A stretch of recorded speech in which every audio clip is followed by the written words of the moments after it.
Yo, guys, this is the first introduction podcast of the latest duo out there. I'm Slim, and this is. This is Mike from Two Ordinary Guys. How's it going, everyone? I guess this started as an initial conversation that me and Slim had, 2 years ago now almost. Yeah. Where I was feeling a bit low. Obviously had some health issues with sport, which we'll get into in this episode.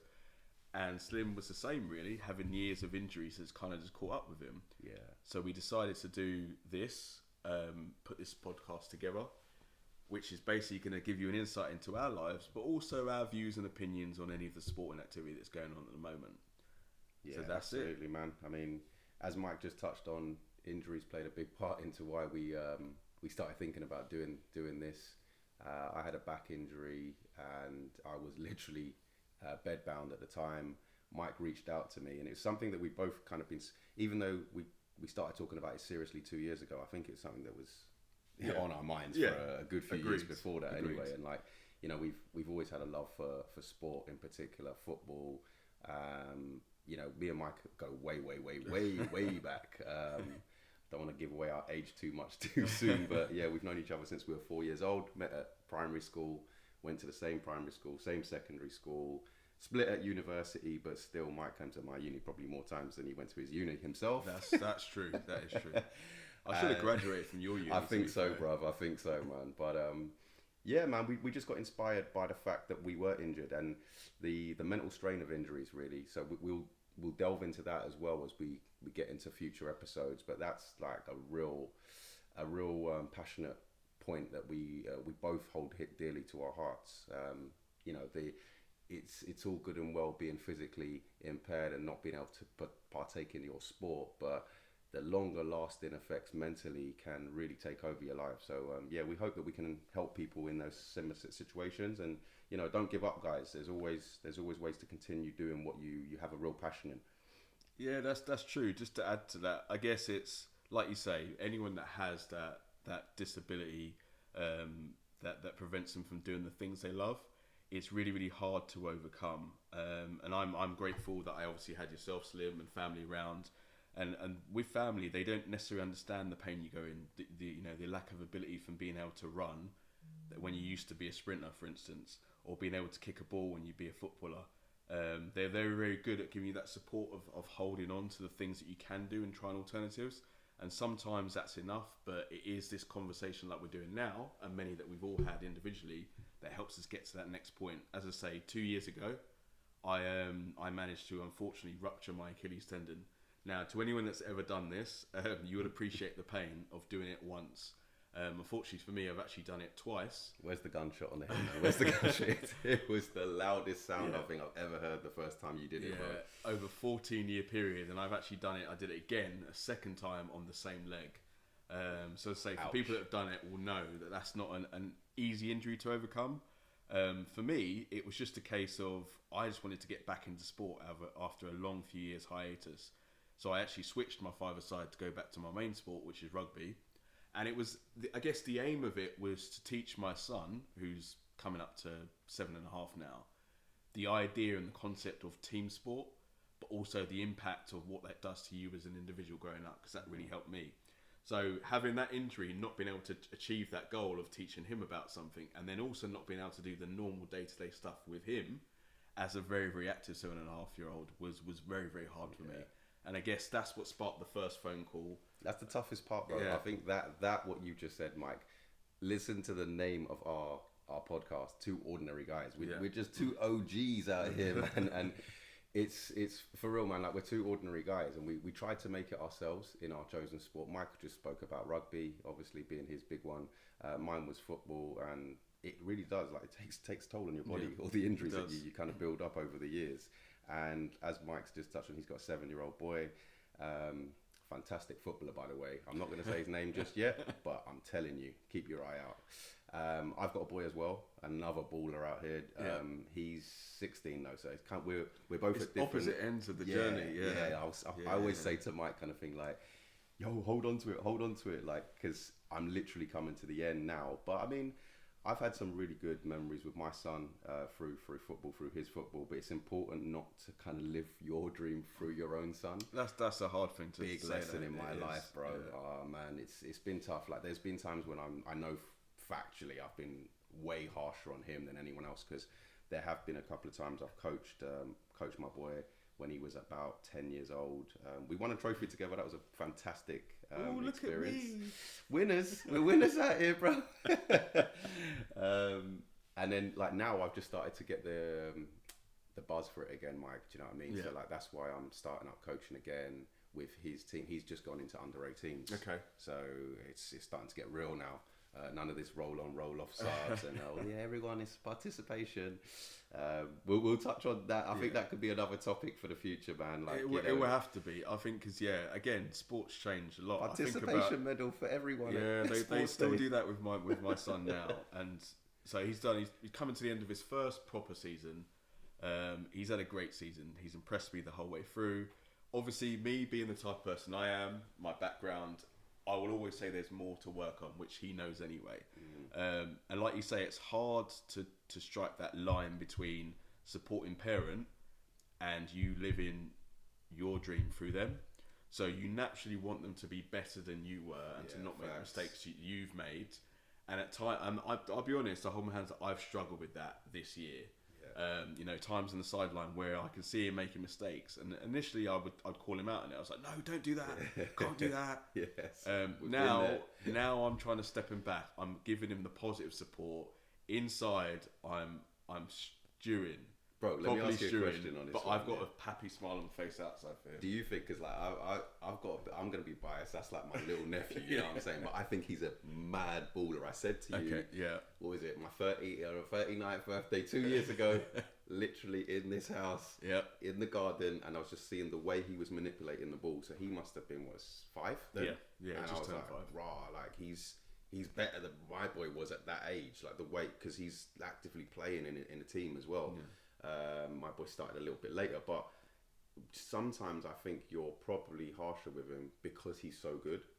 That comes into it. Yeah, no, it does, definitely. And that's the point. So with me, I didn't start actively taking sports seriously until I was about 13, 14.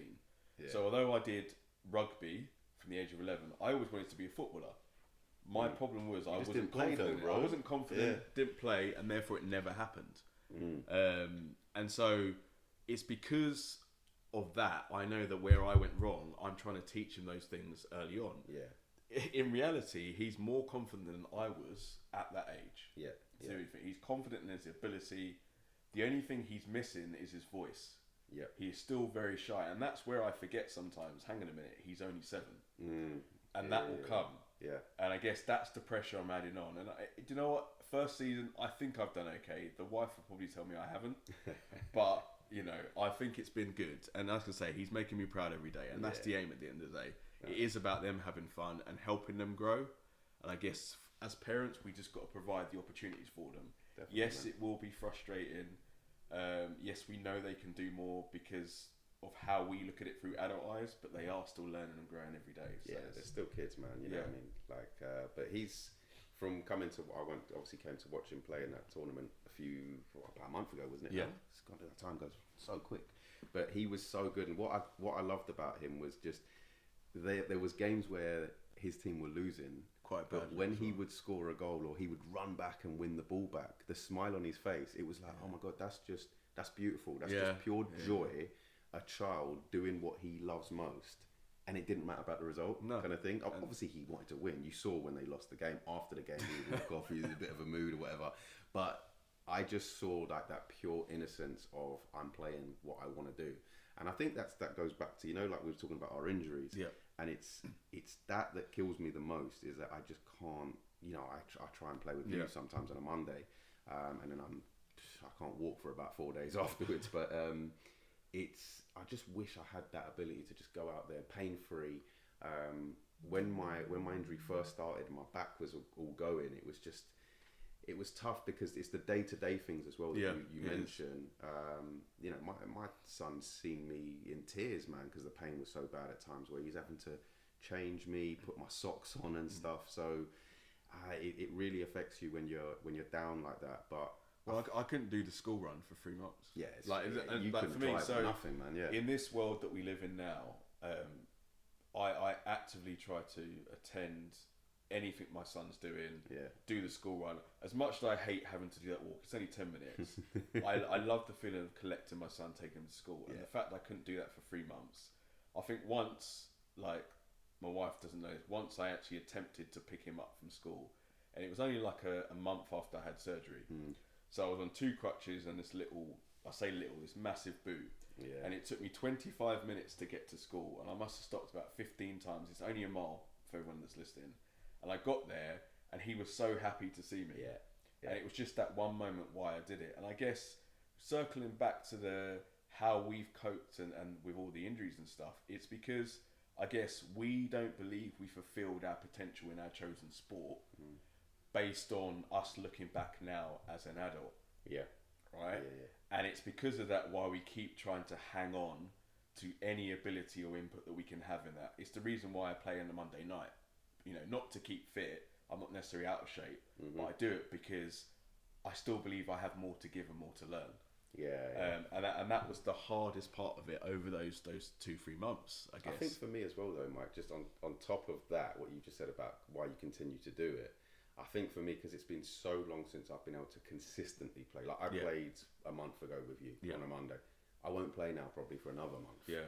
So I can't do the weekly thing, but sometimes when life's getting on top of us, because, you know, listeners out there, you know, life's hard, man. In this current climate as well. Yeah. You know, we will touch on topical items as well, like, you know, obviously the general election just happened, Labour are in. You know, whilst we will predominantly talk about sports and, you know, our friendship and how we've grown and our kids, obviously we've spoken about our sons quite a lot in this first episode. You know, life's hard, man. Life is hard, and you've got to keep that mentality strong, and sport is my outlet. So when I say I'm playing with you, it's not even don't get me wrong. You know how competitive I am, like, and yourself. Like, I've always wanted to win, so I'll go. And in the back of my mind, you know, I'm telling you the other day when I was coming, oh no, I'll just keep it simple. But I have to win. Do that. Yeah, you can't do that. I have to win. But I think I found it easier as I've got older now to let go if I'm not winning. Just let it. Just come to play and enjoy yourself. It is about the as you know, for me, whenever I've played a sport, there's always many battles going on. There's the battle to win. And then there's the individual battles that for some reason I choose to pick myself. Yeah. So if I'm in a losing team now and there's one player on the other team that's better than me, that will wind me up. Yeah. Right? And that completely distracts me from the game. So again, I'm still learning how to deal with that. Because there are sometimes I go and my team is just awful. We lose. I go home and I'm still smiling. Other times I'm talking about it with our other friend, Nick, for days on end. Yeah. Like various messages. And he shares some of the anger that I get, and similarly some of his anger I get as well. So it's football, though, isn't it? It can turn the nicest guy into the biggest hooligan in the world. Like, you know, the Euros happening now. I'm actually quite surprised, Mike, that there's no bad press about the fans out there in Germany. It's probably the first time I've I think initially there was a few games there were some problems, but it's a weird one. I don't think, because of social media now, everyone has access to everything. I think even if the media, like as in the news and stuff, portrayed it, it wouldn't have as big an impact as it did back in the day. Because that was our only source, right? That's what we saw. That's now true, you can see things instantly on your Insta, TikTok, the lot. But no, it will always happen. But I guess for the Euros, it's been a weird. Is it coming home, bruv? Is it coming home? No, I generally don't think it's coming home. Who's winning? I want Netherlands to win. I think Hold Spain on, are going to win. We can't let that just slide, guys. No, we can't. Yeah, Michael, you just said. Yeah, I want Holland to. I want Netherlands. You want Netherlands to win. I do, yeah. So you basically want them to beat us in the semi-final then? No. I think England are going to scrape through. The thing about this England is they're resilient. Yeah. Right, they're proper resilient. I think they're going to get through, but for the purpose of the tournament, like it's been, if you think about it, a lot of the matches have been quite close. Yeah, they've not been runaway games. For me, like it's not been the most entertaining European tournament that I've seen in my lifetime. Yeah. But the matches themselves have been good, barring England's performances. Do you think like age is catching up on us with that point? What, that we appreciate the games more? Like, nah, that we're not as excited about the games. Because I wonder if you asked, like, my son, for example, Okay. we asked him to come down right now and say, yo, what do you think about the Euros? He might say, oh, it's been sick. Because he's young. I don't know. I don't think age comes into it. Because I'm not that into this one as I've been in the previous ones. So just to compare it then, because I think this is leading to that. Do you enjoy the World Cup more than the Euros? Yes. Just because there's more countries in it. I love the one thing about the tournaments like the Euros and the World Cup is I love the colour, the clamour, the culture, all the different, like, the sounds in the stadium. So like when the African teams are there and they've got the paint on their face and stuff, and they're doing their dances and the drums. Then you've got the Brazilians doing the samba. Yeah. It's just a different cut. That's why I love the Dutch. On that one, on that point, I love the Dutch at tournaments because that wall of orange. Yeah, the problem I have with I like watching all football. The problem I have with the World Cup is there is a lot of bogus games. Yo, the Reggae Boys did themselves proud, bro. What are you talking about? Why do you have to bring them in for? When's the last time Mauritius qualified for a tournament? Hey. But there are a lot of bogus games. Like, I don't want to see England beating Panama 5-0. That tells me nothing. Yeah. As an admirer of the sport, I want to see a 1-0, 2-0 win when it's been end to end. Yeah. I want to see games like yesterday, the Netherlands and Turkey, where for about 5 minutes, I genuinely believe Turkey and certain areas in London were going to go crazy. We're going to beat the Netherlands. Bruv, if Turkey won yesterday, they would have just shut down North London for the semi-final. Could you imagine what the North London's like on?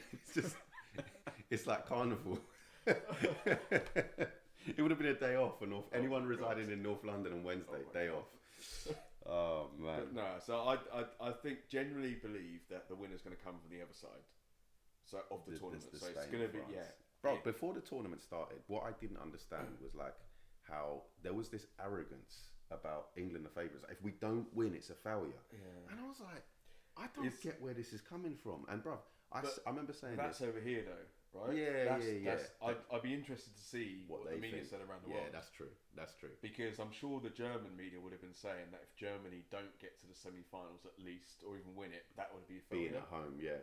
France, on the other hand, they're different. They're just they don't care what people think. Yeah. You know, I mean, Spain have really impressed me, and I was saying to one of my boys before the tournament, because he was like, "No, why are you being so negatively? Stop that! Like, you know, England. This is the best squad we've had." I'm like, "Is it? I don't even think it's as good as the one at the World Cup last one.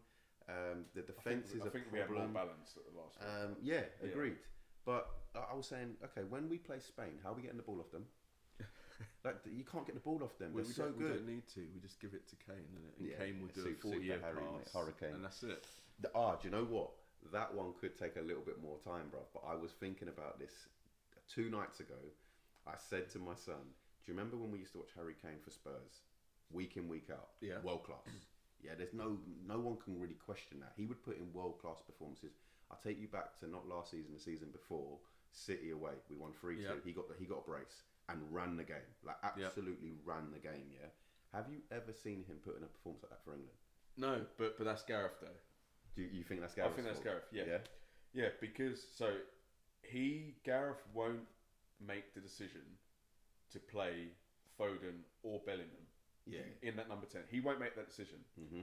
So because he plays both of them there and says, "Do what you want," Harry Kane has to sit up front.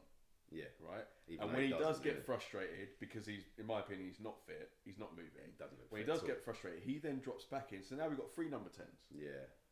We've got 3 number 10s and Saka. All right. So before Bellingham came along on the scene, and this, because I agree with that problem, because it's basically like Gerrard and Lampard reinvented again. Why didn't it work before then? Or not why didn't it work? Because people will say I'm chatting rubbish. Like, have you seen Harry Kane's goal record and stuff? But I'm talking about performances, like actually go and run a game where you're like, oh wow, he is one of the best players in the world. Because he is. He is. Tournament football is a strange one because obviously we've seen the winners over the last 20 odd years. Yeah. And it's a combination of, what they've all had in common is a good enough balance of experience and hunger in youth. Yeah. Right? And I believe that if England don't win it this time, even though I don't think they will, at at the World Cup, that's their chance to win it, because all of those younger players that are now fully embedded. They've got that experience. But it's a weird one. Last time we had the best balanced team, but we still had lots of question marks at the World Cup. Yeah, I think. We still did, and it could be because of the time of year it was. It's a strange one. I don't ever go into a tournament thinking England are going to win. Yeah. It's not because I don't want them to. I just don't have that faith.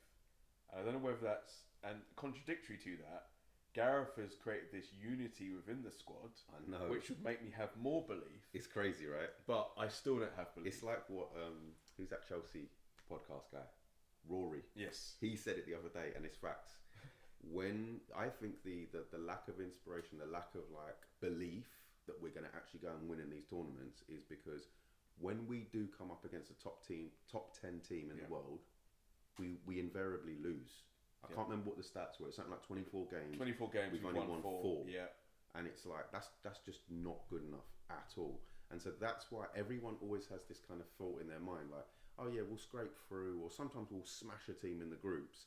But come the knockout stage, when we play a big boy team, that's when we're gonna get unfound. Well, that's what happened in the last couple of tournaments. I find it weird as well because these players are ballers. When I watched them in the Premier League, my dad said something the other day though. He was like, "Yeah, but they ain't got the other players around them, like the other foreign players, like the De Bruyne's at City playing with Foden and stuff."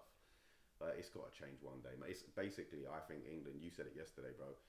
It's like being a Spurs fan watching England. They give you that false hope. Oh yeah, we're gonna win. We're gonna win. But so. Would you if England, let's say, right, England get knocked out to Netherlands next round on Wednesday, would you say they had a good tournament? No. I don't think they've had a good tournament at all now. Still. Okay. But then it's going to sound contradictory because I've had this argument with people at work as well recently, right, where they're like really negative about it. I'm like, yeah, but we're through. If we win, are you really going to care about these performances? This is it. And it's getting to that stage. It's like when I've said to you before, and this is no joke, bruv. Actually, I don't know. But basically what I'm thinking, bro, is if you offered me 17th in the Premier League next season and win the FA Cup, I think I would have to take it. No. Just for 1 year. Just to say, bang, there's the trophy. No. So that everyone can stop saying, oh, you lot never win a trophy. It's only 1 year. No, of what? So wait, let me just clarify what you're saying, right? Yeah. So you want to scrape avoiding relegation, and win the FA Cup? Yeah. Nah. I'd rather that than finish 5th again next season and win no trophy. No, because it's 17th. Okay, so that's a short-term goal, though. Proper short-term, yeah. Because if we're finishing 17th, we're not attracting any players. We will, for this season. because then they just all the players that we try and attract, they just show them the picture of. Who's our captain right now? It's Sonny. This is the Egypt. They'll show a picture of Sonny, holding the FA Cup and go, come to this team because we win trophies, man. No. I think I would take it for 1 year, just because I've got to that desperate stage, and it's similar with the England thing now. What's stopping us from finishing 5th and winning the FA Cup? Yeah, I would take that, obviously. You know what I'm saying? Yeah, no, I can't. That one, I guess, after the Champions League, those 3 months. When we got to the final, we had Poch, and we were down in like 14th, 15th when he got the sack. And I sat there thinking, is this it now? Are we back to those days? I know. I was where we finish in the second half of the table. Because you know, when it gets to the end of match of the day, no one watches it in the last 4 minutes. No. Because the minute before that, they're showing you the top half. Yeah. I just turn off. Yeah. I don't care who's down there. It's like, I'm sure you'll do the same thing with your boy, but when you look back to when we were like teenagers and Spurs were consistently finishing like 12th in the league, and our boys don't understand that. Yeah, no, he gets upset. They've been blessed a little bit that we've had so much Champions League football. Yeah. And they think funny you say they've ended up thinking it's the norm. Yeah, blessed when we've won nothing. I know. It's crazy. Like I know straight away when you said that, there was one of our mates, our Arsenal fan. If he listens to this, he'll have a whole paragraph to say by the fact we used the word blessed. But I know what you mean. We are in to reword it, we're in a better position than when we were kids, but it's still not enough. Yeah. It's not. It's frustrating, but I think just it's one of those things though where there's only the Premier League, the FA Cup, the Carabao Cup, and then any European competition you're in. So let's say 3 trophies. Yeah. Man City have got 1. Yeah. Every year. It doesn't matter. There's 2 available. And then Man City's probably got one of those as well. Yeah, and then you got the likes of the Chelseas, the Liverpools, the Arsenals. This is what I mean. So it's got to the stage where, okay, look, I'll put it to you just like this. I think, you know what I said about your boy before and the joy of playing football, that innocence. Yeah. Yes, football's about winning. Yes, sport is about winning. You know, I don't want to play unless I win. However, some of the best moments I've had didn't involve winning a trophy. Okay. Yeah. No, that's true. And there's that you can't the feelings that are invoked by that particular moment. Like, I'll give you one example: the Lucas Moura hat-trick goal. I will never forget that in my life. That was my final. You know, that was unbelievable. But we might want to rethink about posting this because we're just mugging each other off. We're just giving the gooners the ammunition to hit us. No, it's fine. It's fine. They're not here doing this. It's us. It's about us. Yeah, that's true. That is true, man. But yeah, so as you can see, we've always got lots to talk about. That was just like a little snippet of what's to come. The focus is going to be on the football talks. We gave you an insight into, I guess, how we came to start this 2 OGs. But yeah, lots more to come in the future. I hope you enjoyed this. And yeah, when we get bigger, just remember this is the first episode you heard. That's it. Keep your ears peeled, keep your eyes peeled. Listen, we're going to be like the biggest guys blowing up soon. So, Mike, Slim, 2 ordinary guys. #2 OGs. Take it easy. Peace.